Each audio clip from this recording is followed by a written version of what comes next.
Well, Mark Francois was on my show on Sunday to talk about the issue in regard to veterans and the fact that there is what many people believe is a witch hunt against veterans who have served in Northern Ireland and other conflicts as well. There is a petition now, 90,000 people have signed a petition urging Number 10 not to dilute a law shielding those Northern Ireland veterans from witch hunts. At least 3 Army regimental HQs have shared social media links to it.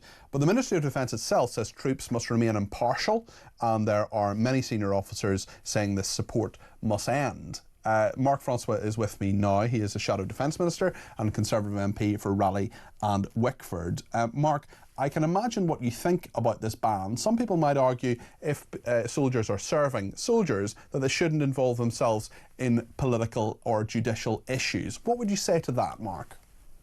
Well, we're talking about regimental, mainly WhatsApp groups. So, you know, most regiments now, my old regiment, the Royal Anglians, have got one too. And it's a way for members of a regimental family to stay in contact and to promote regimental events. And a number of these regimental associations made their members, some of whom are serving soldiers, but also many of whom are veterans and veterans' family members, aware of the petition. The MOD then intervened to try and close that down. I think that's completely wrong.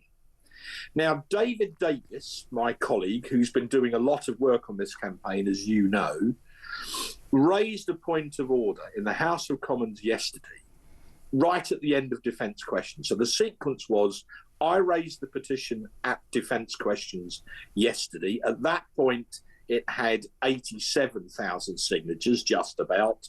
Remember, we need to get to 100,000 for a 3-hour debate.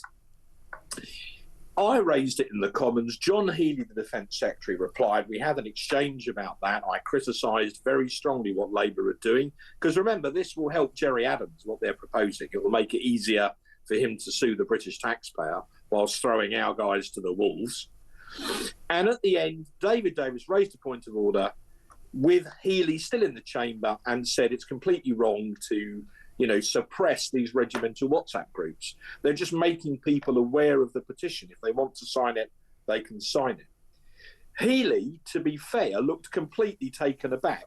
I suspect he didn't even know that the MOD had done this. I mean, he looked genuinely, you know, like he'd been blindsided. Yes, he said to Parliament, anything that interferes with the parliamentary process is something of concern. I will certainly look into it. And that would certainly give the impression of what you're saying, yeah, that he actually wasn't aware of it. Yeah.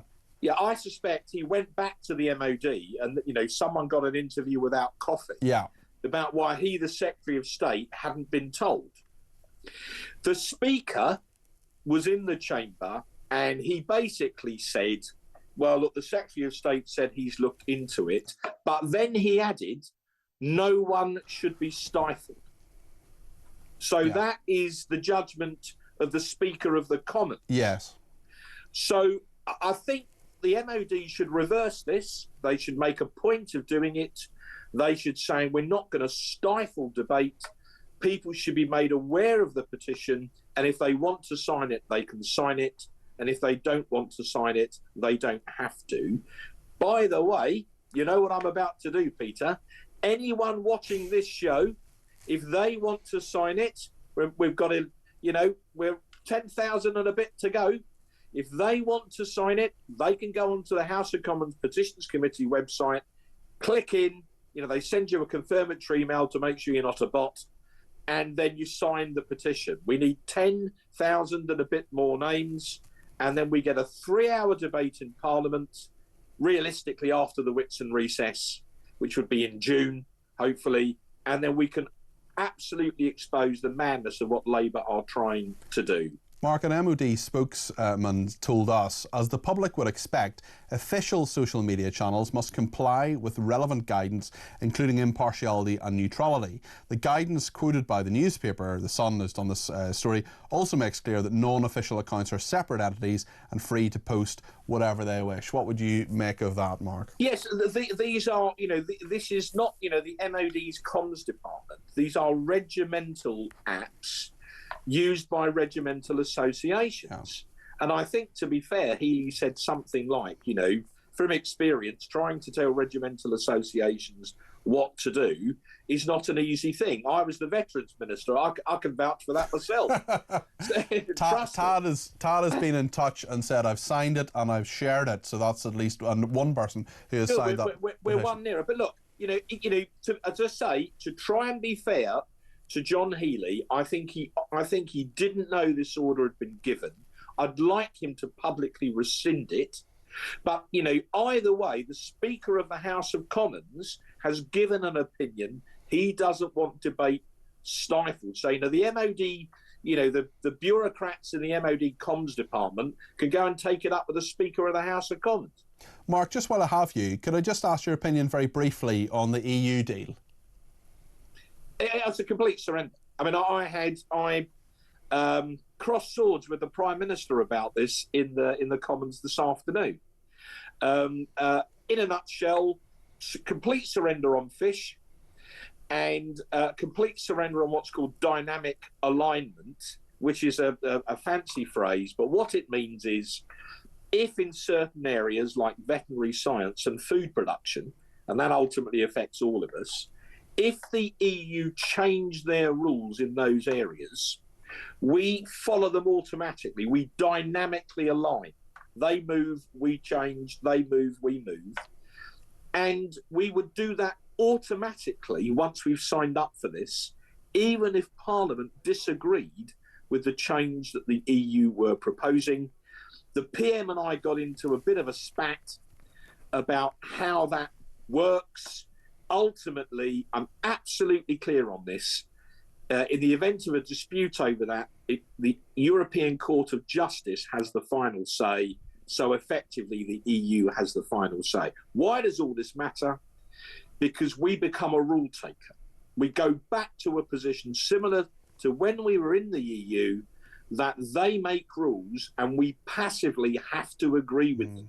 That is totally and utterly against the spirit of the referendum, when the British people voted peacefully and democratically to leave the EU and to take back control of our own laws to Parliament. Starmer just gave that away. Just on polls you mentioned there's one poll, a YouGov poll, putting the Conservatives at 16% behind the Liberal Democrats, Labour and Reform. You must be worried about that, Mark. Well, that is suboptimal. I've been a member of Parliament for 24 years. I've seen polls go up and I've seen polls go down. And it's probably a little way between now and the general election. But I think that is sending a message to me and my parliamentary colleagues that we've got to be clearer about what we stand for. And we can't wait 3 years to roll out a manifesto. We've got to start coming up with at least some policies now. Time for a deal with Reform, Mark? Sorry? Time for a deal with Reform UK, maybe? Peter, we discussed this before. They don't want a deal. You go and ask Nigel. He says he doesn't want to deal with the Conservative Party because he stood down his candidates in 2019 and we never said thank you. Fair enough. So I think at the moment, at least, to be honest, it's an academic question. But to come back to where we came in, anyone watch this programme, two fingers at the MOD Communications Department, please.